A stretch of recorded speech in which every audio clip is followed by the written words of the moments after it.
Right now, it is time to bring in Jim Lynch. It is time for Cover Your Assets. Jim is an independent voice on Wall Street, the economy, politics, sports, orange men, yellow Britons, you name it. He has over 50 years of experience. We've been saying 40, but I think we're coming in on 50 years of experience now with these subjects and more. So let's bring in the man with a plan. Good morning, Jim. Good morning. It's nice to hear both of you in such fine fettle. I guess every 6 months you put another 10 years on my experience. That's right. He just adds it up. When we get to 100, ring the bell. Anyhow, folks, good morning to you all. Good to hear you and your voice and your happiness. And I'm certain I won't do much to alleviate that. I'd like to improve it if possible. But let's get the market out of the way first. We've been mentioning of late to get into a more conservative stance, namely less money in stocks versus your overall investment. And we've seen the market have a couple of crashes here in the last couple of weeks. We're probably more bearish now than we were 3 weeks ago. And so I suggest you continue to look at your stock portfolio and look at it from a risk perspective. Firstly, how much of your investable assets are in stocks? And obviously in other instruments, we presume, for the sake of argument, in some kind of short-term fixed yielding instrument. That said, if you are at 90-10, as one of my clients was recently, a young chap, I brought him down to 70-30 and probably will want to bring him down further. I can't give you a general guideline. It would not be prudent of me because I don't know who you are, what your stances are, your taxes, and God knows whatever else. But I can tell you, you should protect yourself more vis-a-vis your own risk tolerance. And one way to look at it is if you look at your stock side portfolio, and let's say you're at 100, and you just interpolate that, what happens if I have a 20% loss? Look at that and then say, wow, things are kind of gloomy and difficult and strange. I don't want that. I'd rather go down to 80 or 70% of stocks. If the market does come off like that, and I'm not saying it is, then I sustain less loss. But the key to investing in markets like this is that you always have X amount of gunpowder. So when the market really gets killed, you can step in and buy some investment quality stocks. Now, you can do that much more readily when you have cash, when you've taken some money off the table, when you've created some profits. However, if you have a very high ratio, stocks to bonds, when the market gets killed, you probably won't have the stomach to buy any more. So what I'm saying, it's a caution. Do your homework, pay attention. My strategy is one of two things. I do believe we're headed into a recession if we're not there already.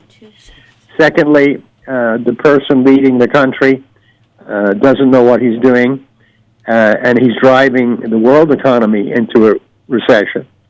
And lastly, I think we're at great risk for some real negative happening on the not only the economic front, but possibly the military front.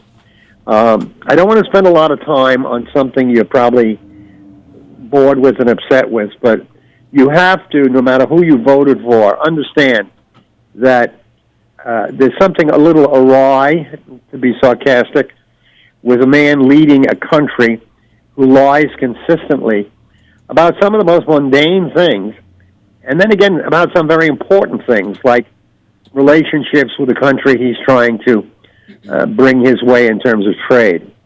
I'd say Trump is probably a bigger risk to this market than anything else. If we go into a recession, recessions are not new things, okay? We haven't had one for 10 years. The point is, though, you want to have a country that has the ability to come back from it. Somebody who is BSing his way in office, promising things, lying about things, will not have the wherewithal to lead us back from a severe decline in the economy. So pencil that into your equation, your investment equation. And I'll end this particular note on one somewhat investment political point. I can't think of the man's name. He's a very distinguished fellow. He's one of these international type experts, or soft-spoken. And he said, looking at the G7, the Europeans say, okay, fine, Trump, we understand him now, we're dealing with him. So that's fine. However, if the American people vote for him again, it's not Trump, it's the American people we're concerned with. Please keep that in mind. We have always been a leader in the world. We've always benefited from leading other countries by great economic situations and support, like during 9/11, the only time NATO was called into service.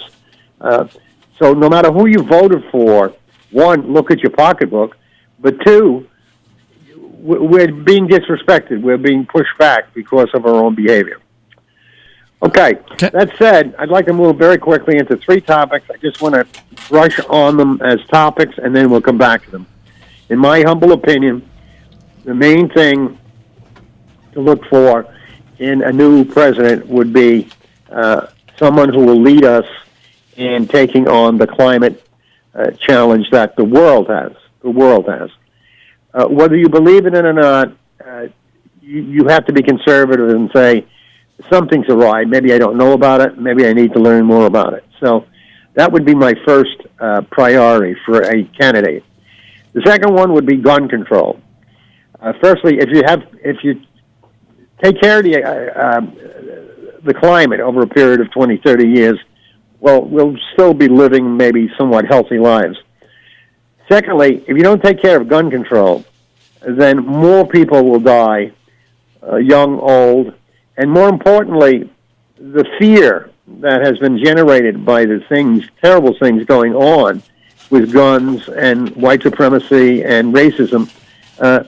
This is not the way to live life, folks. It's just not the way to live life. And the third thing is healthcare. And I'm very much an advocate of let's just keep what we have and improve on it. Let's not get silly and try and spend more money on something that's working, not perfectly.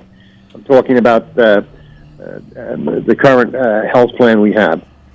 So there we go. That's where I am right now.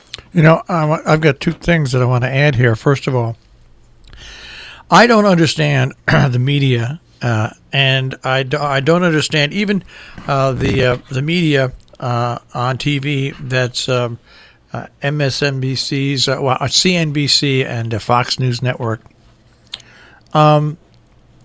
I went to them the other day when the stock market fell, and then I went to them yesterday afternoon for a little bit after Donald Trump tweeted that it's back on again with the Chinese, and there's a game being played with the numbers of the stock market to the public that is a dangerous game to play. Jon Stewart pointed out something similar to this years ago, but you cannot keep reporting as and not relay what Donald Trump and the administration does to affect the stock market, what other politicians might do or other business people might do to affect the stock market. And today's social media, and Donald Trump has learned how to use social media to try to control things that are fake. Because, Jim, we all know the stock market's important, but is it important for people? 99% of the people who vote, do they really understand the importance, or do they just see numbers? Someone once said to me, most people in this country look at the stock market like a sports score. They do. And that was Roger Ailes, who we can thank very much for creating that whole thing, starting with going back. And so now, halftime. Keep it interesting. Democrats and Republicans all go to it when the stock market either goes up or goes down. So that has kind of frustrated me over the years because it takes away from the real experts, like you just said, Jim, and like people on. What's the other? There's a news. The Bloomberg Network. They weren't necessarily talking about the amount of rise and fall. They were talking about what you just said. So a lot of people on Bloomberg, it looks like we're not headed to a recession. We're in a recession. They started talking about recessions and what recessions are. I know that goes over the head of a lot of people, but more of the networks should do that. Because what the networks are doing instead, unfortunately, but again, there's no context. This is a perfect example. Is anyone going to be surprised in October when Brexit happens and Britain doesn't crash out, but in fact there's a deal and everyone goes on with their lives? I mean, because they shouldn't be.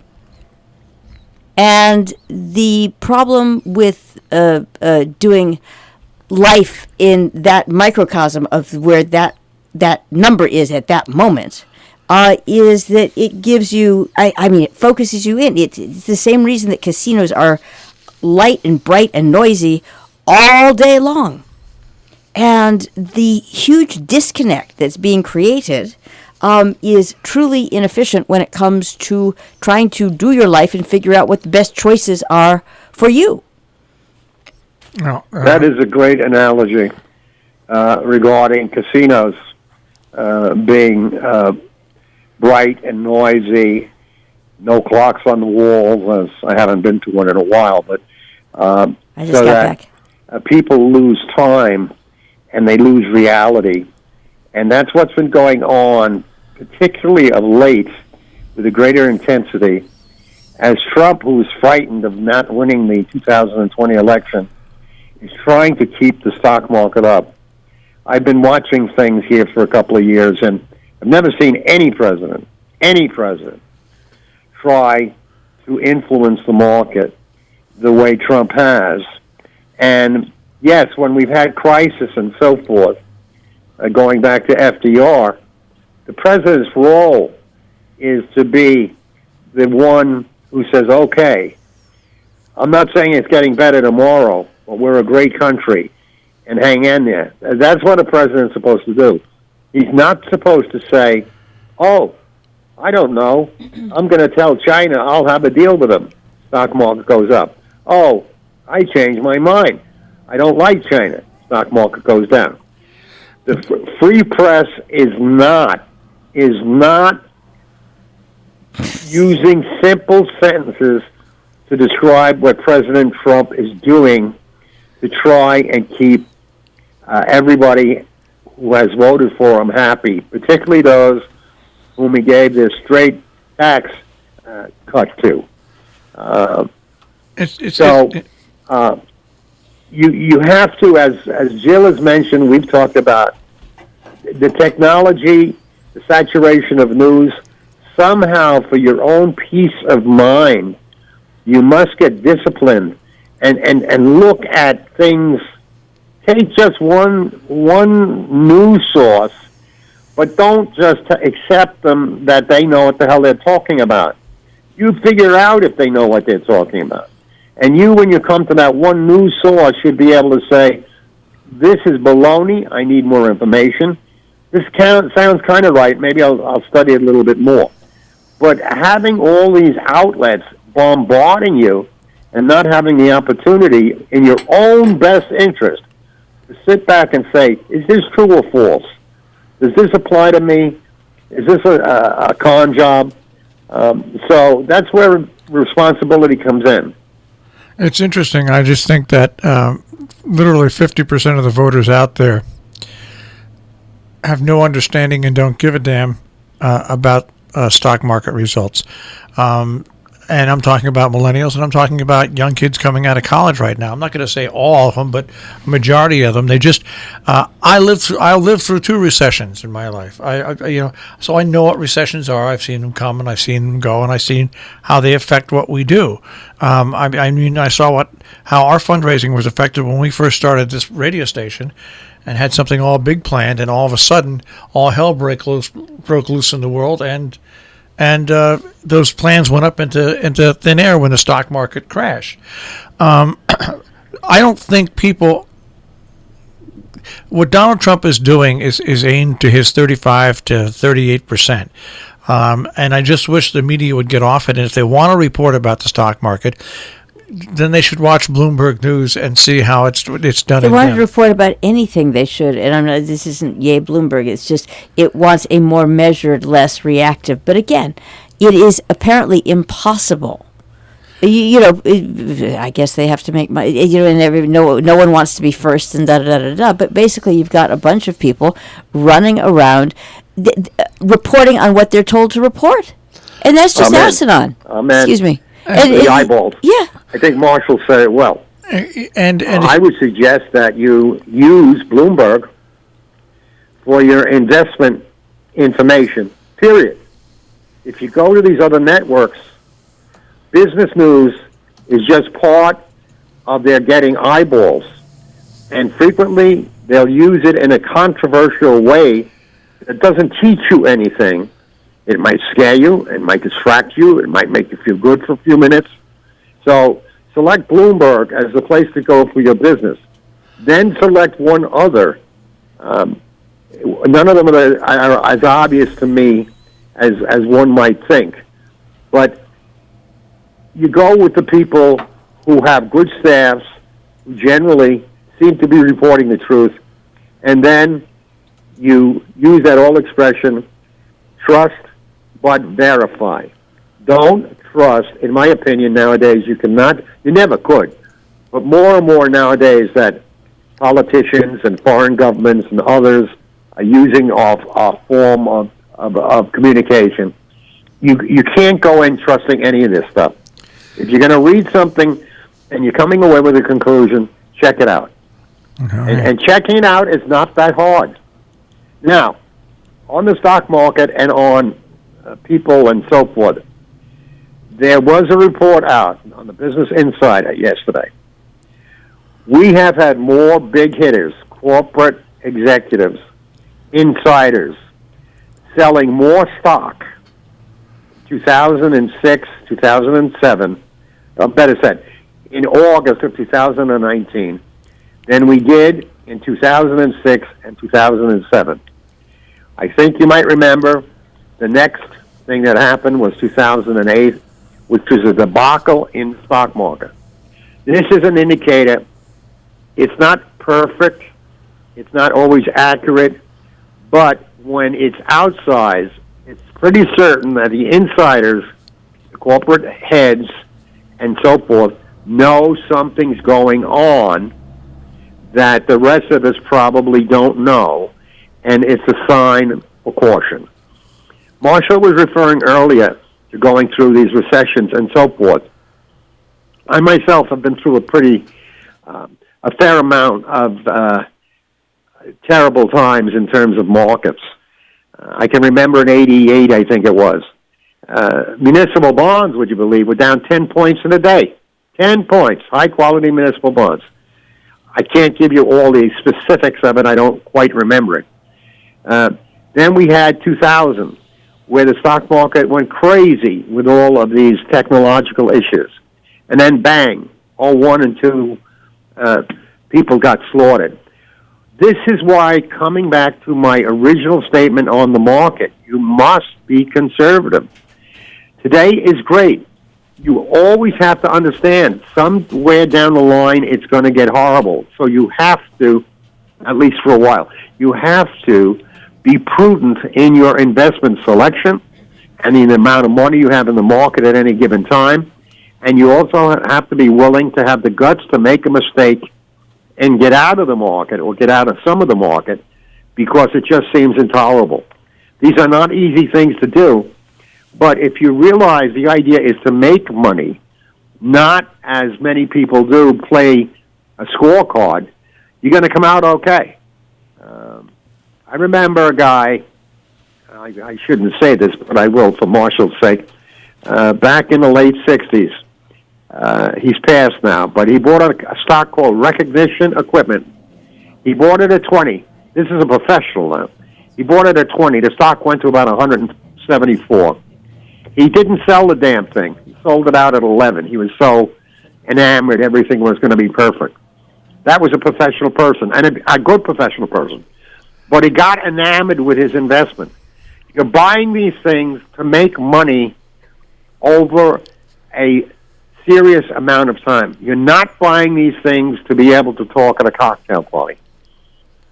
All right. We're out of time, Jim. Well, are we out of time? Are we out of cocktails? We're out of cocktails and time. Oh, God. Don't you hate it when that happens? And hors d'oeuvres, worse. Okay. I love you all. You'll take care of yourselves. Take care, Jim. We'll get through this. Yep. America will always be the greatest. I'll talk to you. Jim Lynch, and Cover Your Assets this morning here on The Breakfast Club on Robin Hood Radio.